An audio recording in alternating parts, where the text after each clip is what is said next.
move on with Yes, move on. Dr. Mahendra Deval. Then we will open up for a group discussion if needed. This is a very important subject right now, the mold thing. Exactly. We will spend more time once Dr. Mahendra Deval finishes his talk. Yeah, I'm glad you asked that question, Dr. Hari, because my next question was on black fungus, because a lot of people are asking that question. So I'm glad you asked that. So Dr. Mahendra Deval is part of our PMO team. He's a COVID vaccine scientist. So Dr. Deval, please share your views on the COVID vaccine. I know you've been on the show before too, but please go ahead and share your views on this vaccine. Thank you. Thank you. Thank you so much, Arun. First of all, good morning, good evening, everyone.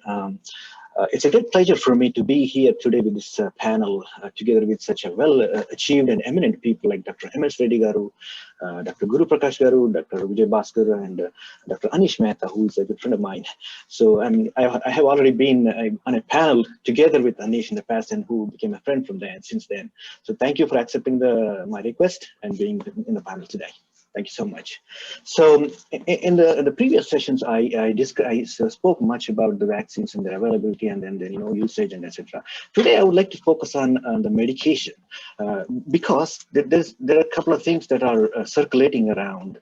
There's a lot of miscommunication, misinformation is being circulating around in the media, which is recently authorized in India as an emergency use, which is called 2-DG, 2-deoxyglucose, which is a drug molecule. I would like to focus on that and how it helps. Is it really helping? What's going on? I'm going to explain a little bit mechanistic details on that one. And then if the time permits, I will focus on a few other emergency use authorized medications in India, which I'm going to focus on that, and including the monoclonal antibodies. I'm sure Dr. Mehta has covered very well about the remdesivir and other antibody therapeutics.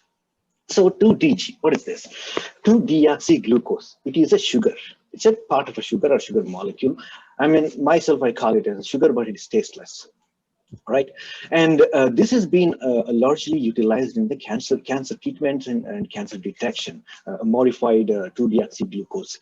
All it does is you remove an oxygen molecule from the sugar, and then that's a 2-deoxyglucose. So how does it help? Because recently it's authorized for the emergency use. They're saying that it's reducing the oxygen stress on the severely infected patients in India. They have done a clinical trial on phase 1, 2, 3, and so a few hundreds of patients all over a few hospitals in India. So the first thing is the viral infection. What it is doing is, there are two things. When virus infects the body, it hijacks the immune system of our body, as well as it's hijacking the cellular machinery. So when it hijacks the immune system and it utilizes against us, that's how it's damaging the lungs. So when the immune system sees the virus, immune system is nothing but a surveillance system in the body to catch the virus and bacteria, to kill them, right? And whenever the virus enters in the body, the immune system activated, and then it shoots the cytokines and chemokines. These are the chemicals and proteins. When it's shot, they're like bullets coming out of a gun. They're going after the virus, but virus escapes, and then they have to shoot somewhere and go and hit the lungs. And the lung epithelial damage is causing all these problems, right? That's the one thing. And second thing, what it is doing is, it's hijacking the cellular machinery. So the human cells are like machines. They make all these enzymes and proteins what we require for the body. For that particular purposes, they need energy, and they also make their energy through some processes. And virus hijacking that machinery to make virus proteins and virus enzymes so that it can replicate more and more in the body and infect all over the body. So next thing is how these cellular machineries make necessary proteins and how they make their own energy, how the energy is required. So there are 3 stages where the energy making process, which is called ATP. In three stages, which is called glycolysis, Krebs cycle, and electron transport. In these 3 stages, they utilize the carbohydrates and glucose, sugars, all these to make the energies necessary to run these machines to make the proteins and enzymes, right? In the first 2 stages, glycolysis and Krebs cycle, there is no need of oxygen. But in the 3rd stage, electron transport stage, the oxygen is required high, right?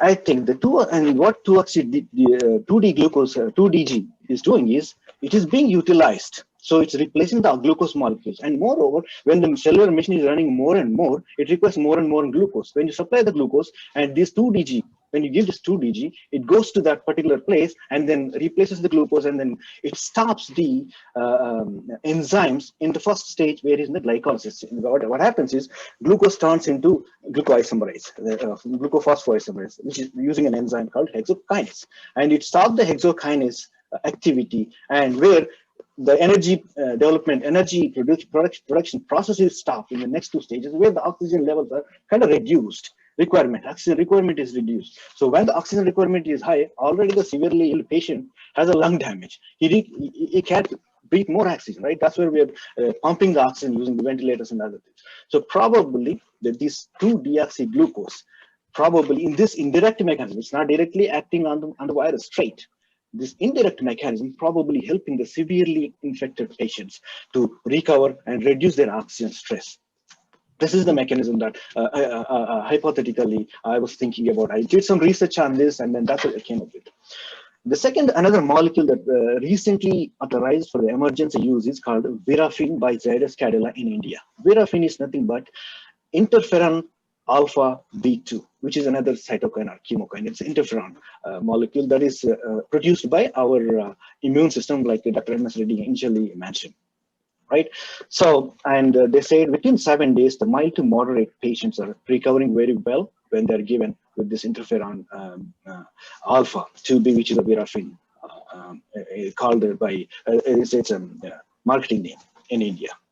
So these are the two molecules, and again, it's something similar to the remdesivir possibly, and they have done some clinical trials in hundreds of patients, phase 1, 2, 3, a few hospitals in India. It's authorized by DCGI in India. So this is another molecule recently came up. And the other combination therapy in the US authorized for the emergency use is called baricitinib, together with remdesivir, is also helping patients to recover faster. Baricitinib is nothing but another immune modulator, which is commonly used for the rheumatoid arthritis patients. This is another molecule. And also, Dr. Mehta already mentioned that there are several antibody cocktails and monoclonal antibody therapies are authorized in the US, which is from Eli Lilly as well as the Regeneron. And I think even our former president, Trump, has been treated using these antibody cocktails from Regeneron, which is called bamlanivimab, etranacogene, and the other one is carisnivimab and imdemnivimab from Regeneron. So if these antibody therapies are available in India, I think that's going to be a huge help and reduce this patients flow into the hospitals. I think I'm almost done with the time. I can speak on the next sessions in the future and more questions, but I would like to take questions if anybody has any. Yeah, but Dr. Dewal, for the government to act on quickly, this is the need of the hour. Without trying on the Indian population on the clinical trial side, how can they launch these medications just like that? Probably Dr. Reddy or any of you can probably respond to this. Let's open the floor for now. Yeah, it's a great question, Dr. Hari. So the thing is, these antibody therapeutics are being tried on many people all over the world, mostly in the United States, right? The first concern is going to be the safety, how safe these are. So these are tried in the humans, but not different parts of the world. So it's proved that they're safe. That's why FDA authorized for the emergency use in the United States. I say probably they can try in a small number of patients in India, because randomly being tried, like you can see that in the beginning, we have no idea, but we have started trying hydroxychloroquine on the patients, right? So this is the government or the respected doctors, they can give it a try with these antibodies. Certainly they can help. But the one thing that we have to think about is the antibody therapeutics has to be given by only prescription and under the doctor's observation only. Because the major problem with this black fungus also, I suspect that in our country, you can get steroids over the counter. That's a big problem. People are taking them as a prophylactic. They just go to the medical store and then buy, and then, no, I will get the corona. Okay, let me take this steroid. People are saying steroids. That's a major problem. The misinformation is being communicating all over WhatsApp, Facebook, and YouTube. You can imagine. YouTube is like, there's so many videos coming out. What is good, what is bad, people don't know, and they cannot judge on this, right? And I'm glad that Lead India came forward doing these kind of sessions, and these videos are going to help a lot to our people. Yeah, thank you. Thank you, Dr. Dewal. The I reason hope I I'm answered the asking that question. question is even after vaccinating in the US for more than 50% of the people, the Pfizer and Moderna, India is still not officially approved or getting them into the country. So there could be various other reasons, but getting these approvals is yeah, becoming Dr. a Hari. nightmare. Meanwhile, the loss of life is increasing. Yeah, Dr. Hari, one reason that for the vaccinations, I have been speaking to many people saying that the government needs to approve multiple vaccines immediately, right away. But Pfizer went, but the government is hesitating because Pfizer wants what is called a consent form that, if something happens, they cannot be, blamed or, make responsible. It's a simple thing. US, And the US FDA waived already it, given Dr. that. Dewal. US waived that. Yes, And exactly. why can't you waive it instead of losing a life? Let's avoid that complexities. That's No, a problem in our country. Arun, please open the floor for any closing remarks from each of the eminent speakers here. We are very happy to have all of you actually. We'd love to have to work with you on offline, and we'll discuss more. How do we help and save lives? Arun, take it forward, please. Yeah, exactly. I echo with Dr. Hari's comments. This has been absolutely informational, very informational. Thank you, Dr. M.S. Reddy, Dr. Mehta, Dr. Dewal, Dr. Guru, and Dr. Vijay Prakasham. Thank you very much. This has been absolutely enlightening, great information. I normally try to stick to, like Dr. Dewal knows that, Hari knows that, I'm very military style when it comes to time, 90 minutes. But today has been so informational, I couldn't pause anybody even for 1 second, because great information. You guys have been absolutely great. I don't have any questions, but unless it's too long, Dr. Dewal, I'll leave it to you. If it's too long, you can cut it short. But one question I had was, you talk about authorizing multiple manufacturers at the same time, right? They meaning we, US authorized J&J. There's been, as you guys know, there's been reports about blood clots and stuff. Although it's very rare, there's still been information. So why did that happen specifically with J&J? This question has been lingering with me quite some time now. Why not other manufacturers? What went wrong there? Great question, Arun. It's not about the manufacturer. It's about the vaccine, the way it is developed. It's not only with the J&J, it also happened with the Oxford AstraZeneca vaccine as well. So these vaccines are developed using an inactivated adenoviral vector. Adenovirus is nothing but a common cold virus. So, and what they do is they take this inactivated adenovirus, remove all the genes that replicates this virus, and incorporate the spike protein, the genome that encoding the spike protein into the adenovirus and deliver into the body as a vaccine. Basically, they're using the virus as a FedEx vehicle to deliver a package of spike protein. That's what is going on. So these adenoviral vectors, there's a lot of research from past 30 years. For lots of research is going on using the adenovirus vectors for therapeutics such as the gene therapy, multiple cancers.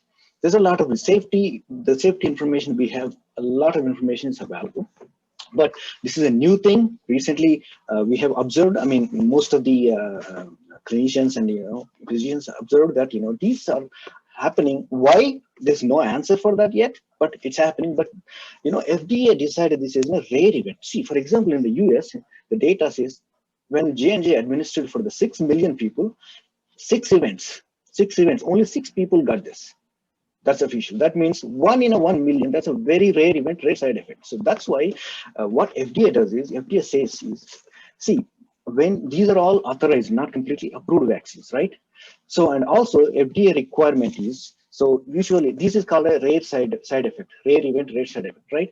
Any side effect, once you take the vaccine, if there is no side effect within 30 to 45 days, there's not going to be any side event. So what I was recommending is any person who is vaccinated with these new vaccines, they just observe their health for next 2 months. Once you get both doses of vaccines, if you don't see within 2 months any side effects, then you're fine. But if you see something going on, something weird happening with your body, go and Go to the doctor immediately and report it. That's why, in the US, we had a vaccine adverse event reporting system. Web portal was given, and then VSafe app was there. I don't know whether these kind of things are happening in India or not, because we need these kind of systems so that people know what's happening, because we have no idea whether, because we know these events are happening in the UK and US because we have a system. People are reporting them. But in India, they're happening. Probably some instances are there, but we do not know. Yeah. I hope I answered your question. Yeah, I would like to shed a light a little bit on the third wave as well. Just one more minute. I'm not going to take much. Please go ahead. Please go ahead. So lots of people many people are talking about, is there going to be a third wave, right? So in general, lots of epidemiologists, virologists, they say what they say is, in general, in my opinion too, any pandemic ends with multiple waves in general. But the impact of that wave, how impactful that wave is going to be, depends on the government and the people. See, Dr. Mehta, in one of his slides from his colleague, friend's publication in Lancet, he already mentioned those steps, right? Government has to be proactive on making available all these medical interventions as well as the vaccination. That's the government part. The second part is from the people. You have to be responsible, public responsibility, adapting the COVID appropriate behavior, mask, sanitization, social distancing, avoiding social gatherings.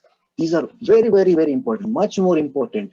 And how can we control these mutations? Dr. M.S. Reddy said very well. We cannot control the mutations of the virus, but there's one way you can kind of slow down the mutations by not providing your body to the virus. When virus mutates when it has a host. If you have the host, it mutates. So what happens is what's going on. Just quickly, I'll explain in a theoretical model. So we are introducing stress on the virus using medical interventions, non-pharmaceutical interventions, vaccines, all those things. We're introducing stress, but it has a survival stress. The virus going through the survival stress. It has to fight against it, right? Only one way it can do is by mutating itself. And there are stronger mutations, there are weaker mutations. Virus happens. These two things happen, right? When there is a stronger mutation happens, virus becomes more and more stronger.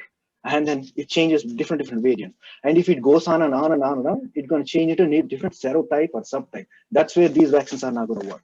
For variants, when there is a new different strain or variant, they're fine. All these vaccines are going to work, but their impact is going to go down a little bit because the changes are happening, right? But if we don't provide the host body, then they're going to go into the weaker mutations, and virus is going to find a different host, a different animal, go away from the society. That's how we have to kick it out of the society. So most important thing here is proactive tracking. To go pushing the virus towards the weaker mutations is proactive tracking, treating, as well as following the non-pharmaceutical interventions. That's what I would say. Great. Before I invite Srinivas Guduru to share the Innovation Challenge video, I just have one question to all the panelists, and then we'll end this here. Just very crisp, very brief, maybe 2 to 3 lines answer, right? Talking about path forward, I keep hearing the news that many countries, including US, are planning on introducing vaccination to the children also. So my question to you guys is, do you think this should be done? I guess the answer is yes, and if yes, what do you think could be challenges in going forward with this approach?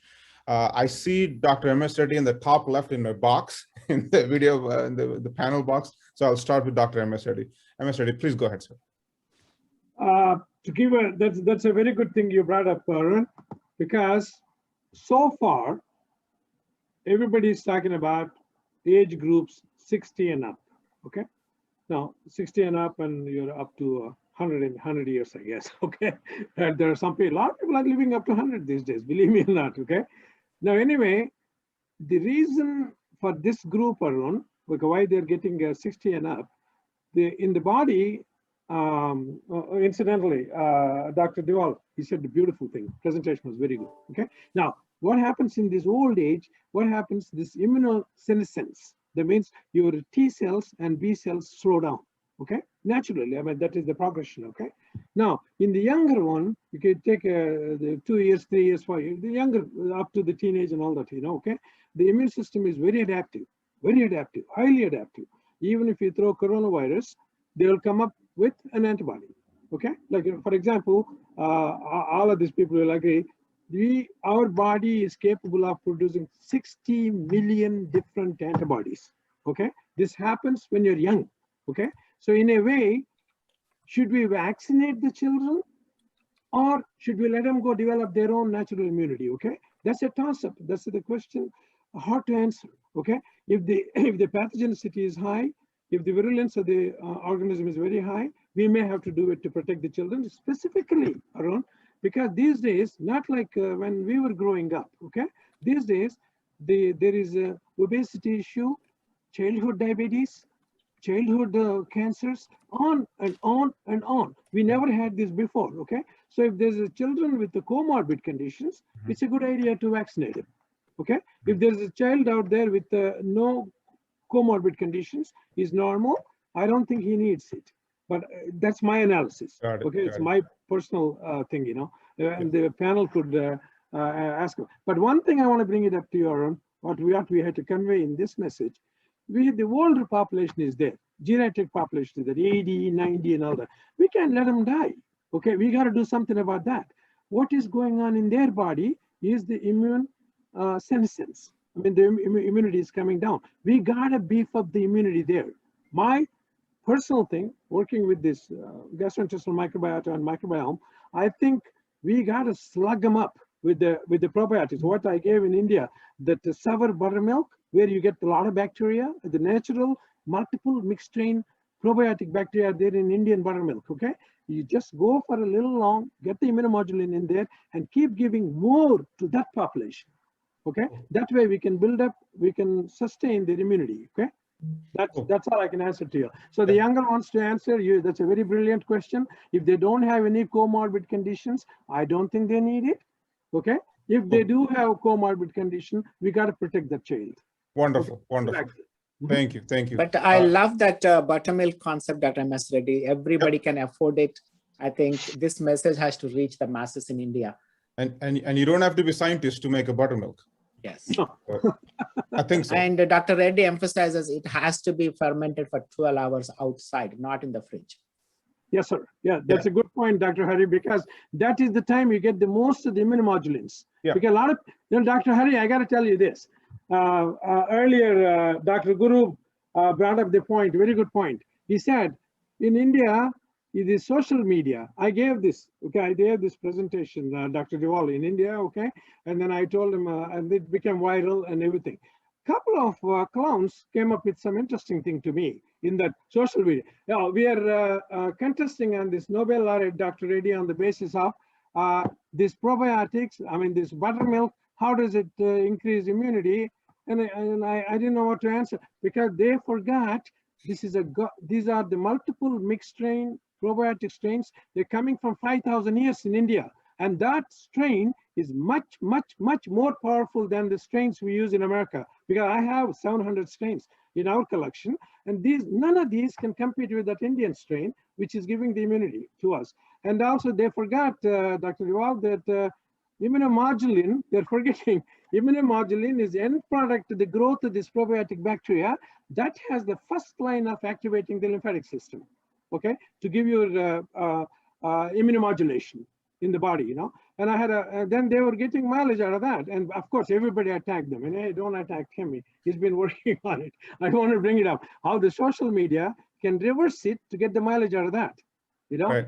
Yeah, yeah. Anyway, Dr. Hari, I thank you very much, sir, because you recognized this natural buttermilk in India is a God-given gift. It's cheaper, good, made at home. This is the only country in the world where we have in the house we are making this. I would like to introduce in America to make every household impossible, okay? Because so let's not lose that technique of making at home in India and keep drinking that buttermilk. That's cheaper, an excellent probiotic, and excellent immunomodulator.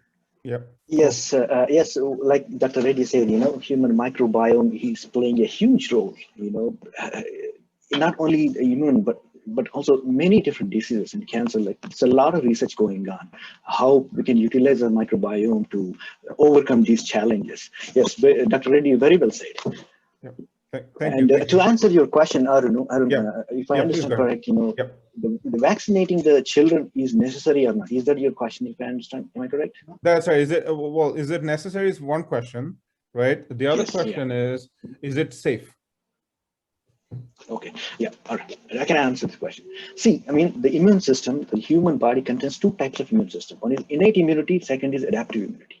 Every human is born with the innate immunity, but not with the adaptive immunity. So adaptive immunity grows as we grow. And usually infants, children, very young children, they don't have the adaptive immunity. As they grow, and then it increases when they're coming into the age of like in teens, and they have a full-fledged adaptive immunity. That's why they're stronger.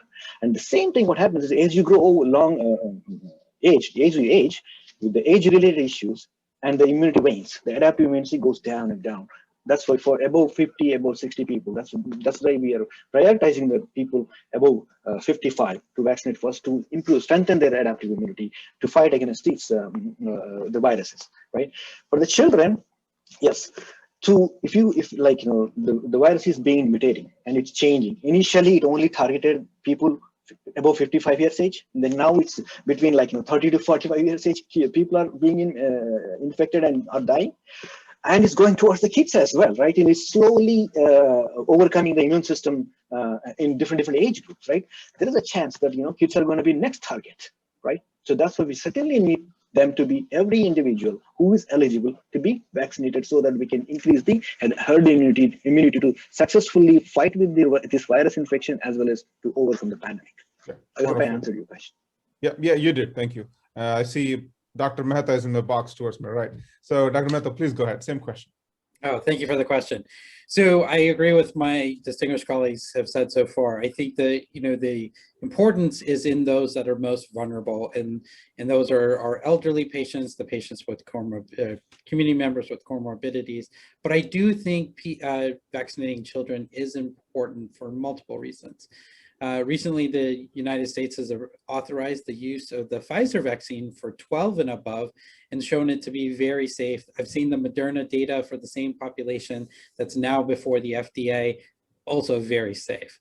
So the reasons that I think that we should consider children for vaccinations is not because the children have severe disease, because they don't unless they have really severe comorbidities, but they are often the spreaders of the viral diseases. And my children are in in-person school because their teachers are now vaccinated, so they can be in school. But we are not allowing my children to spend the night or spend a week with their nani or their dadi, though they would really love to. But once they are vaccinated, we will feel very comfortable with them going over there because they will not be exposing their grandparents to COVID-19. And I think that's a really important way that we can get back to normal society, is decreasing the risk of transmission. So it's not vaccines are partially to protect the individual, but one of the greatest impacts they've had for polio, for smallpox, is that they protect the entire population when we get a certain number to a vaccine. So in just an interesting side story, my younger one, Sonali, 7 years old, wanted a skateboard several months ago. And I told her once she got her COVID vaccine, she could get a skateboard. Of course, it's going to be well late into the year before they're approved for children. So she wrote an email to the research director of the pediatric vaccine study, and she and her sister volunteered to be in the Moderna vaccine trial. And so both of them just got vaccinated on Monday. They're doing great, and they will get their second vaccine in June. And then they're going to spend 2 weeks with their nani and then a week with their dadi. And we're very excited about that. That's very commendable. Very brave and commendable, especially for that age. Really nice to hear that. Really great, really great.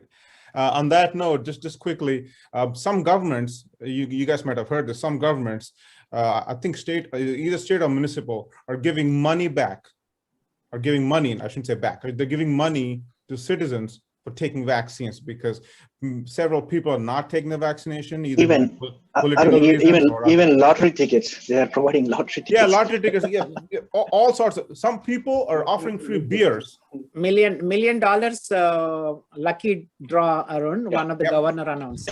Yeah, exactly. And some people, any of you guys like to drink, some people are offering free beer in their bars and things like that. So it's going all directions. You know, I think the goal there is, as funny as it sounds, the goal there is to entice people to take vaccination. I think that's the goal. Yeah, that said, sorry, I could just go on and on different topics. So Dr. Guru Prakash, same question to you, sir. Please go ahead. Unmute, sir. Dr. Guru, unmute. Yeah, please unmute yourself. Sorry, okay, hope I'm clear now. Yes, yes. I would like to concur with Dr. Deval and MS Reddy sir on this question. So Deval was telling that initially the first wave attacked the over 50 age group, 50-55 age group, majority people. Now the second wave is affecting middle age group, say 35 to 50, that range. And probably the next wave or next things would be affecting the lesser age group population. So these are the target population for the virus, probably with the immunity and the mutations that happen. So probably vaccinating them also would be prudent and would prevent fatalities in the nation. Thank you. Thank you very much. And the same question to you, Dr. Vijay Bhaskar. Please let us know your thoughts.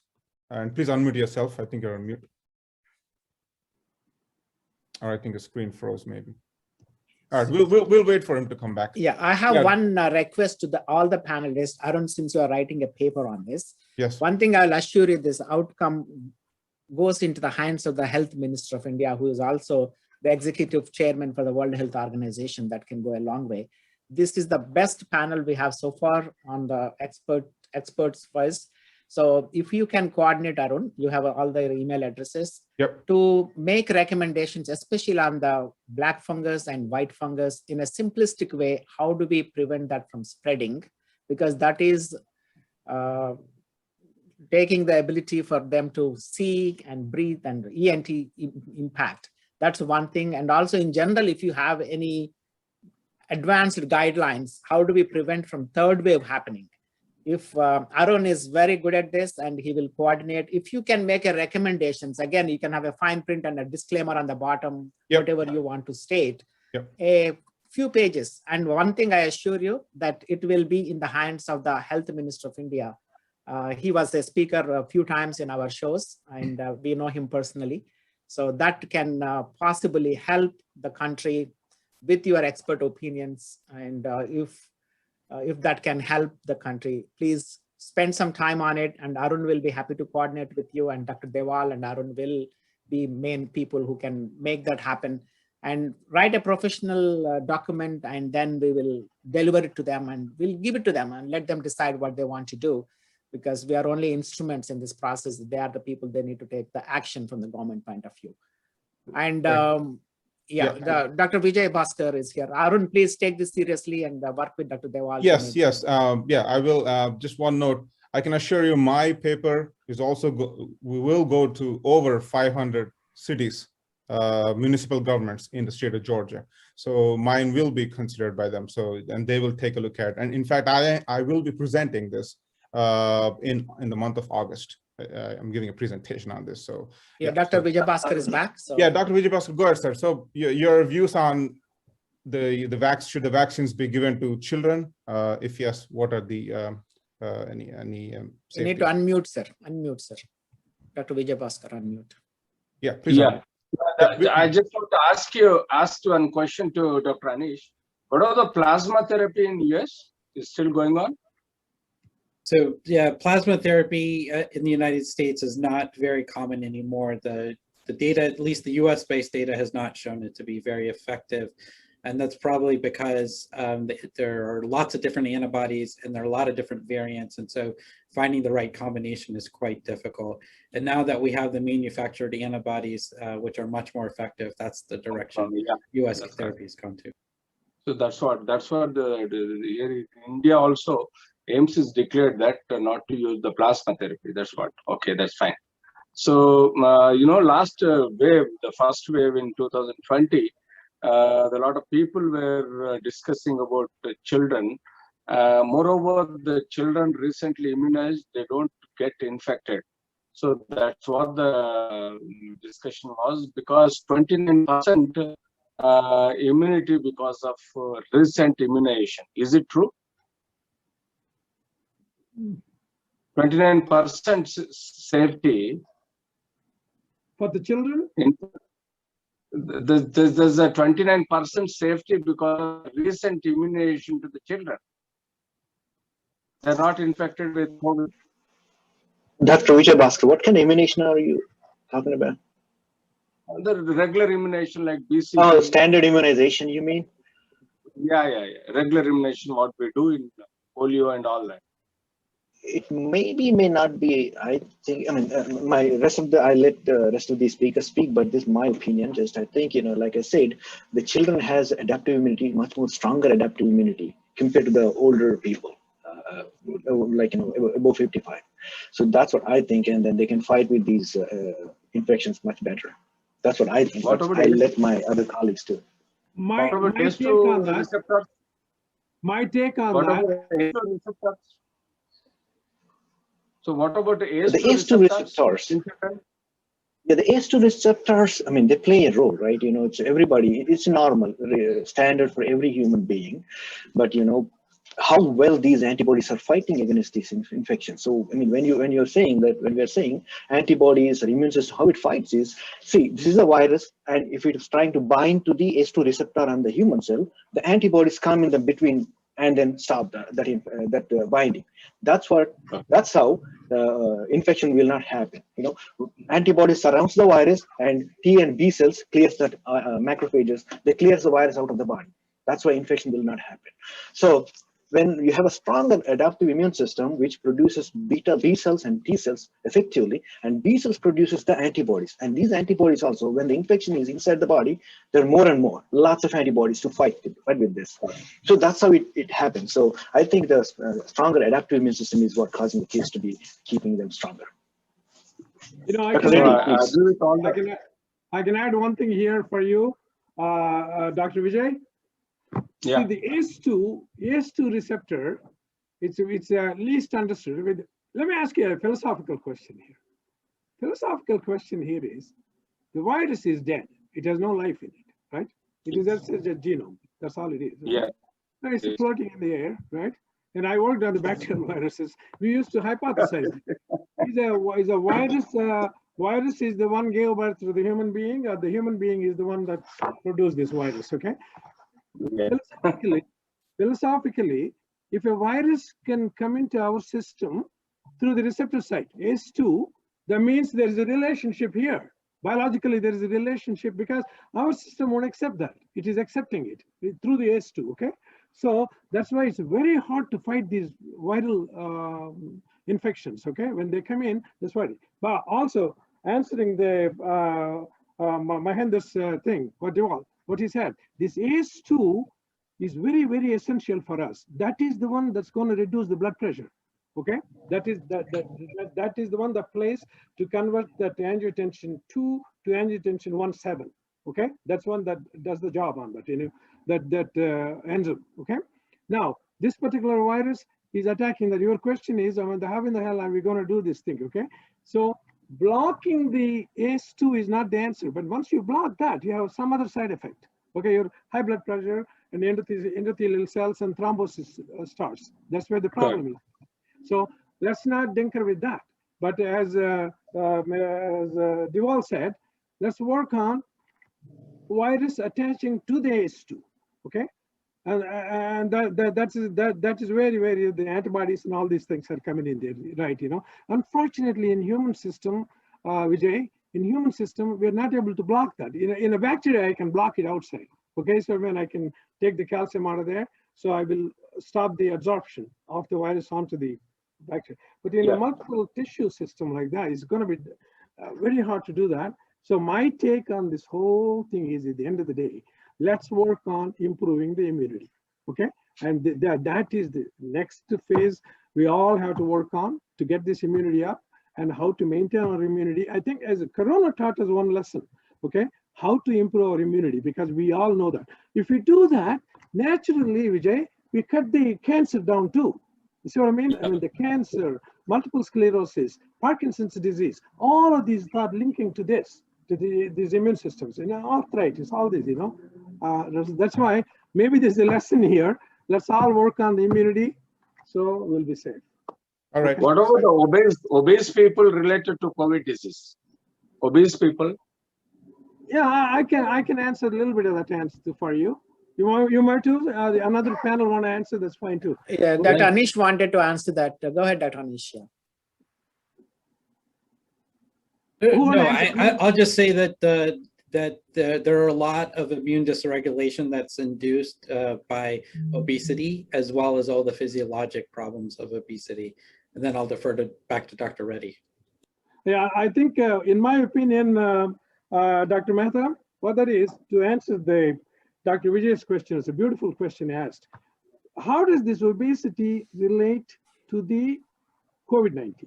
Okay, obesity, generally, it is due to the excess production of angiotensin II. Angiotensin II is the one that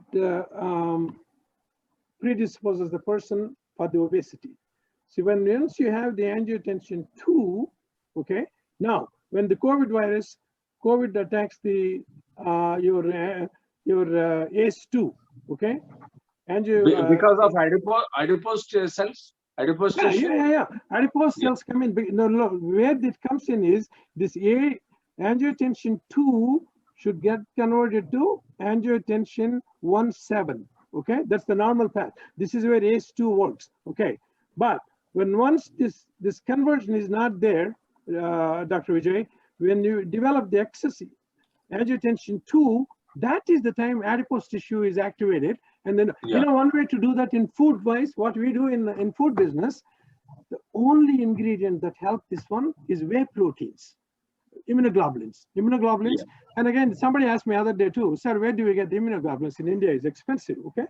But in the buttermilk, okay, in any milk situation, you have casein and the whey protein, okay? When you make the buttermilk at home, you see how the ancient people figured all this out, but they didn't know the science behind it. So when you use the buttermilk, the bacteria is hydrolyzing your immunoglobulin too, okay? So you're constantly getting more immunoglobulin, which is the base to build your antibody, okay? And also to reduce the excess buildup of the angiotensin II, which is responsible for the obesity. So by slugging it up, you can reduce the obesity. Somebody can argue with all of us. Okay, say, wait a minute, it sounds like a myth. It's not a myth. It's a high-level biochemistry involved in it. I couldn't answer all this in India. There's some clowns threw at me. Okay, yeah, does he know what he's talking? Okay? I know what, but that is a very complex situation right now. That angiotensin II, we had to cut it down, which can only be done with the immunoglobulins. Okay, and the immunoglobulins in India, it's built in for us. It is in that milk and the buttermilk, again, lactose intolerance. But in the buttermilk, the lactose taken out. That's what I'm telling them, go 12 hours. You take away the disaccharide, lactose to glucose galactose. So when you do that, you also have lactose intolerance, and the immunoglobulin is there. It's hydrolyzed too, easy to digest and everything. So Indian buttermilk for 12 hours is our God-given gift. Okay. So Dr. Reddy, please make sure that you include this in the white paper, please, this buttermilk thing. Sure will, Dr. Hari. I sure will. All right. I think Arun, please wrap it up. Yeah, thank you. All good things must come to an end, and that holds true for our webinar also. But one thing, Arun assured that we'll bring them again and again in different shows. And this paper definitely will go a long way to protect the people in India. And I will ensure again, one more time, it reaches into the hands of the Health Minister of India. Yeah, definitely. So Arun, just would like to say one thing. Even feel free to reach out to me about the paper. We not only reaching to the government, we can also publish it in a scientific paper so that people also realize it. So let's work on this together. Yeah, sure, definitely. Again, like I was gonna say, thanks for reminding, Dr. I was gonna say, you guys are not done with us. We'll call you again and again to get your and emphasize on the proactive prevention from the wave 3 also in the white paper, please. Yeah. So definitely, again, in no specific order, Dr. M.S. Reddy, Dr. Vijay Bhaskar, Dr. Guru Prakash, Dr. Mehta, and Dr. Deval. Thank you very much. I really enjoyed this Thank you. session today. Thank you very much for being great panel members, for sharing your valuable information. I hope our viewers watched this and learned a lot from all your expert opinions. Thank you very much. And